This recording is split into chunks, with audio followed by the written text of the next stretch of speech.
What is up? Hopefully you guys are having a wonderful day. Back here with some more Resident Evil 4 gameplay for you.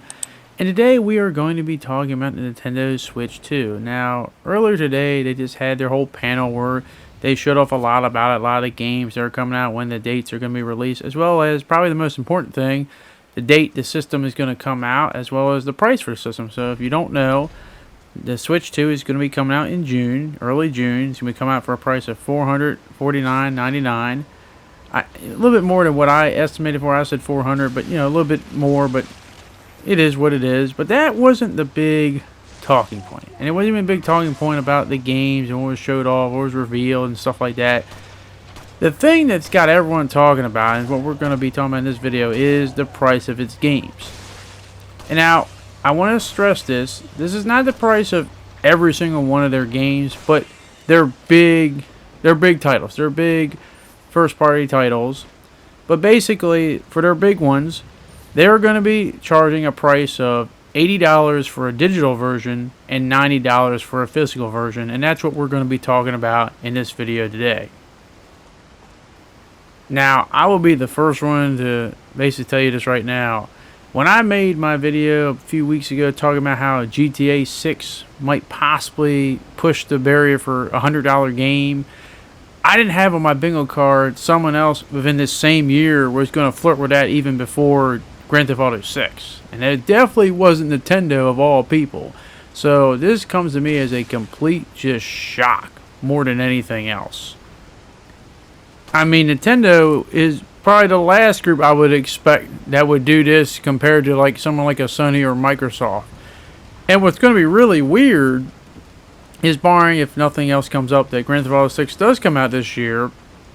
Let's just say for some real reason they don't raise the price of that game and it releases as a $70 game. That's going to look really weird next to one of the big releases for the Nintendo Switch 2, like Mario Kart World. You always got to have a Mario Kart game with a, Switch or Nintendo release there, but Mario Kart World is one of the deals. That'll be $80 digitally, $90 physically. It's gonna be weird to have that be more expensive than Grand Theft Auto 6. It's just gonna be kind of weird if that's the way it remains to be seen. It's almost as if it's saying, like, it's almost inevitable that Grand Theft Auto 6 is gotta be more, right, by that president. But the reality is this: this is something that I said in that GTA 6 video I made.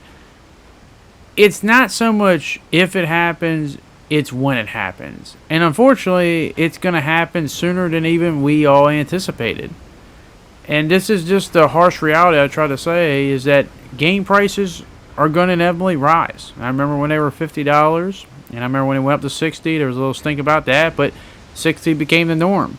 Then I remember when they went up to $70, and people made us think about that, but now $70 has become the norm. So now we go up twice as much, $80 for digital, $90 for physical, and we're going to see that slowly become the norm. So that $100 price point is going to slowly become the norm over time, just even faster than we all thought. My big thing is this, though. When does it become just too much for us, the consumer, and people that actually play games? When do these price points just become too much? Because there's another thing that you got to think about, too.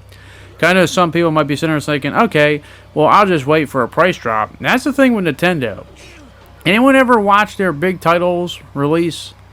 And you tell me how long it takes for them to drop in price. Some of them have been out for over 5+ years, and they still don't have a price drop. They're big party titles, man. They're games. They don't drop in price very often. Usually when it does, it's a limited time. You might be able to get lucky on a few, but a lot of those big time titles, man, I've still seen in retailers where they have, what is it? I'm trying to think of the Zelda game, not Tears of the Kingdom, Breath of the Wild. I still see Breath of the Wild full price. Like, that game's been out since 2017, I believe, and some retailers still have that game at full price. Now, Nintendo is very stingy on their price drop in their games, especially their big ones, so you might be out of luck there. But I wanted to talk about this, and this is, I think, the big thing. As I said, as a consumer, we ultimately have the ultimate power. We can choose to buy or not buy, and that's the most important thing to the whole process, because if we're not buying the things, people just don't care. Now, I'm not implying that, everyone's going to revolt, because as I said, it's not every single title, it's their big titles. So, obviously, the smaller name titles are not going to be that big price point, but obviously they're bigger ones. I said the Mario Kart World are. When does this become enough? Because other companies, and everyone now is going to be watching this really interesting. But hey, Nintendo's the first one who started this. So Nintendo's the one that was the first one that dropped this whole price point. It's going to set a dangerous precedent where other companies are going to try to follow. That's what I said with the GTA 6. Once it drops that, there's no going back, because now other companies are going to try to justify that, and they're going to try to advertise it where, yeah, it's a little bit more, but it's really worth it. The whole jargon they do in the business thing. But it's kind of like what I jumped here. You just jump into a whole, group of out of hell just beating the hell out of you, just trying to take your money. But more importantly, when does it become enough for us gamers? We're just like, it's just too much. Like, we can't. The average person isn't going to be naturally spending that type of money. Maybe for that one, maybe two big games, but having games go up that much, that's a lot of money. I mean, you think about it, we're getting to the point where now 2 or 3 games are, flirting with the price of, I guess early days of like a console or something sometimes, because it's like, damn, some of these things, plus when you take into account tax, they're nearing $300 for like 3 games, and that's absolutely ridiculous. I do want to point out, though, another thing is that some people might point out, especially in the Mario Kart World, is that they do have a bundle where if you get the bundle where it's a $500, you would save $30 if you got that. It's bundled with the Mario Kart World, so that might be the better option. But that thing's going to sell out instantly as soon as it becomes available to be pre-order, which I think the pre-orders start a week from today. So good luck on that if you are one of the ones who are going after that. I think eventually over time I'll probably get a Switch too, but similar to Switch, I didn't get it to years after its life cycle, so I'm not going to be the one to jump on the bandwagon immediately. So more power to you guys and best of luck to you guys. But yeah, it's just, I'm still kind of like in a state of shock, because just hearing that, it's just like, really? And of all people, really? Like that, they were the last on the bingo card to do that. And the thing is, if they just release their games for the price everyone expects them to be, I think a lot more people will be all amped up. And it's not like this is going to kill its momentum immediately or something like that. It's still going to sell. It's still going to be successful. But I think a lot of people are now going to be raising eyebrows thinking, what?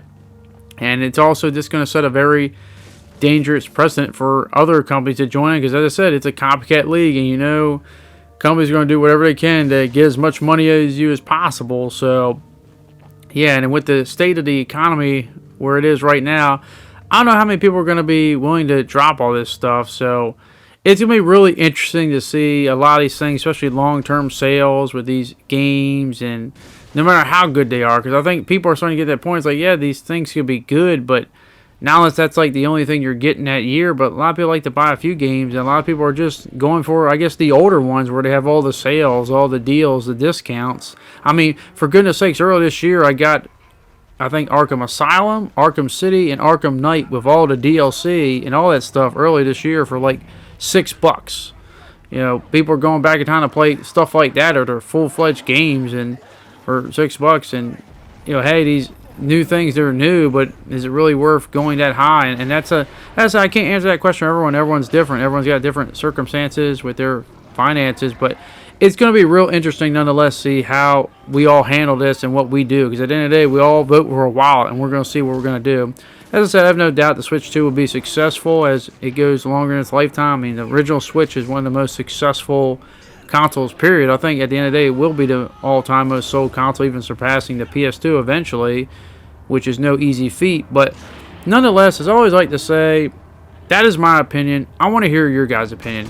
How do you feel about the whole price point of games for the Switch? Not all games, but their big titles being $80 digital, $90 physical.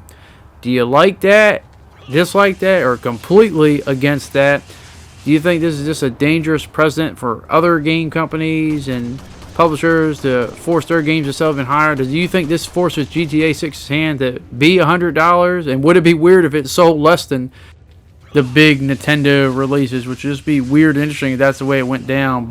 And also, let me know if you're someone who's going to get a Switch 2 on launch day. What title are you interested in getting or waiting for? It might not come on launch, but it's coming originally later on down the line. Let me know that in the comment section down below. But thank you very much for watching. Hopefully you guys did enjoy this video, and hopefully I can see you guys back next one. Thanks, and I'll see you all later. Peace.